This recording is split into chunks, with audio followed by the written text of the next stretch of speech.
Rural ಗ್ರಾಮಾಂತರ ಕ್ಷೇತ್ರದಲ್ಲಿ ಉಚ್ಚನಟ್ಟಿ ಅಂತ ಒಂದು ಗ್ರಾಮದಲ್ಲಿ ಎತ್ತಿನಹೊಳೆ ಪ್ರಾಜೆಕ್ಟ್ ಪಕ್ಕದಲ್ಲಿ ಒಂದು ನೀರು ಗುಂಡಿ ಇತ್ತು.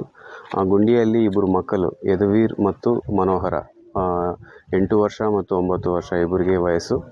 ಇವರು ನಿನ್ನೆ ಈವ್ನಿಂಗ್ ಅವರು ಸರ್ಕಾರಿ ಶಾಲೆಯಿಂದ ಸ್ಕೂಲ್ ಮುಗಿಸ್ಕೊಂಡು 4:30 ಆದಮೇಲೆ ಮನೆ ಬಂದು ಅವರು ಆಡ್ಕೊಳ್ಳೋಕ್ಕೆ ಈ ಕಡೆ ಬಂದರು. ಆವಾಗಿಂದ ಕಾಣಿಸ್ತಾ ಇರಲಿಲ್ಲ.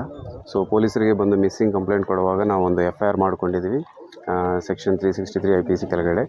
ಸೊ ಅದಾದಮೇಲೆ ಪೊಲೀಸರು ಹುಡುಕಾಟದಲ್ಲಿದ್ದಾಗ ಬೆಳಗ್ಗೆ 9 ಗಂಟೆಗೆ ನಮಗೆ ಒಂದು ಮಾಹಿತಿ ಬಂದಿತ್ತು, ಈ ಥರ ಈ ಎತ್ತಿನಹೊಳೆ ಪ್ರಾಜೆಕ್ಟ್ ಪಕ್ಕದಲ್ಲಿರುವ ಒಂದು ಗುಂಡಿಯಲ್ಲಿ ಇಬ್ಬರು ಮಕ್ಕಳು ಬಾಡಿ ಸಿಕ್ತು ಅಂತ.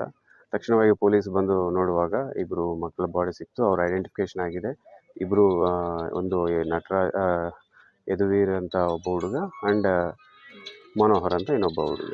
ಸೊ ಅವ್ರ ಬಾಡಿನ ಪೋಸ್ಟ್ಮಾರ್ಟಮ್ ಕಳಿಸಿ ಪೋಸ್ಟ್ಮಾರ್ಟಮ್ ಮಾಡಿ ಅದು ಕಾರಣ ತಿಳ್ಕೊಂಡು ಅದು ಕಂಪ್ಲೇಂಟ್ ಬಂದಿದ ಮೇಲೆ ಕಂಪ್ಲೇಂಟ್ ಪ್ರಕಾರ ಒಂದು FIR ಮಾಡಿ ಇಮಿಡಿಯೇಟಾಗಿ ಮುಂದಿನ ಕಾರ್ಯವಾಹಿ ಮಾಡ್ತೀವಿ.